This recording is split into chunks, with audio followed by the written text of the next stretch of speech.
For more on the United States military buildup in the Caribbean, national security and military analyst Dr. Rebecca Grant joins me now. Doctor, welcome. Good to be here. So what's your assessment of where things stand in the Caribbean and more specifically with the regime in Venezuela?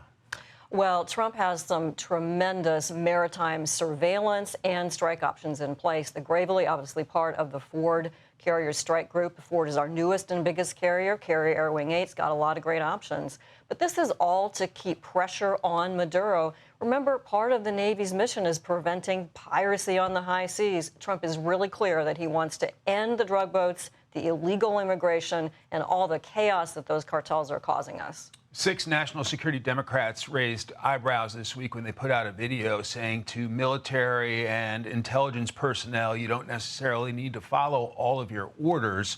Senator Alyssa Slotkin, one of those 6 Democrats, spoke about that today. Let's play and I'll get you to react. So let's talk right now. Do you believe President Trump has issued any illegal orders? To my knowledge, I am not aware of things that are illegal, but certainly there are some legal gymnastics that are going on with these Caribbean strikes and everything related to Venezuela. What do you make of that video, and how do you respond to her criticism? I'm sure sorry they made that video, and I bet maybe they are too. As far as legal gymnastics, that makes no sense. Secretary Rubio has been very clear in designating the drug cartels, one as an imminent invasion threat. And so the State Department and Treasury have really laid out the basis for what the Department of War is doing. Now, the War Department's not going to tell us much about it because it's an active intel op. But this is very precise, very clear, based on really strong maritime surveillance. They're hitting legitimate targets. The United States military technology is red hot with our allies, and there's been some question about whether we should sell the F-35 to some allies, and there's also questions about if we do, whether China will steal the technology and either learn from it or use it itself.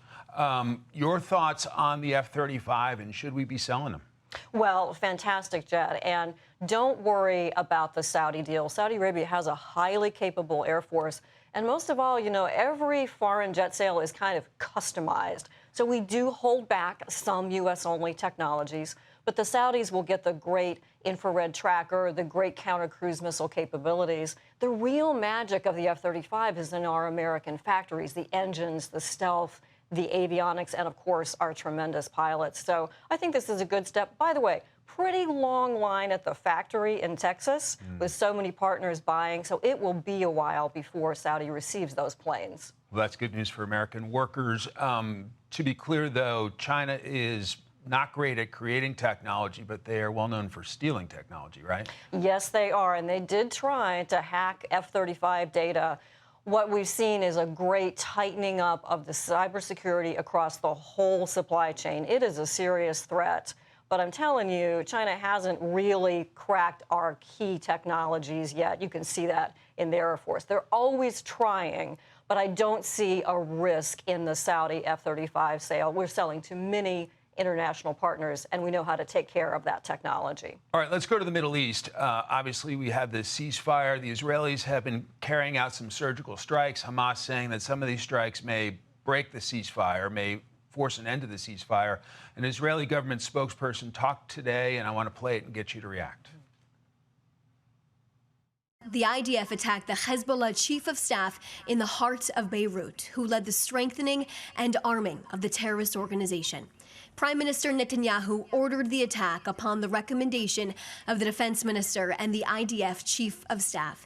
Israel is determined to act and achieve its goals anywhere and at all times. As Israel continues to strike Hezbollah targets in Lebanon, Prime Minister Netanyahu said this morning at the government meeting that Israel will continue to do everything necessary to prevent Hezbollah from re-establishing its capacity to threaten us. Is the ceasefire in the Middle East in danger of collapsing? I don't think so, because, you know, Netanyahu, just like we've said, it's about making sure that the terror proxies can't regenerate. And besides, this is sort of the brilliance of Trump's diplomacy and the Gaza plan. The Hamas negotiators are in Cairo right now, and Hamas has no choice at this point. They've got to go forward with the Gaza plan. Dr. Rebecca Grant, great to see you. Thanks so much. Thank you.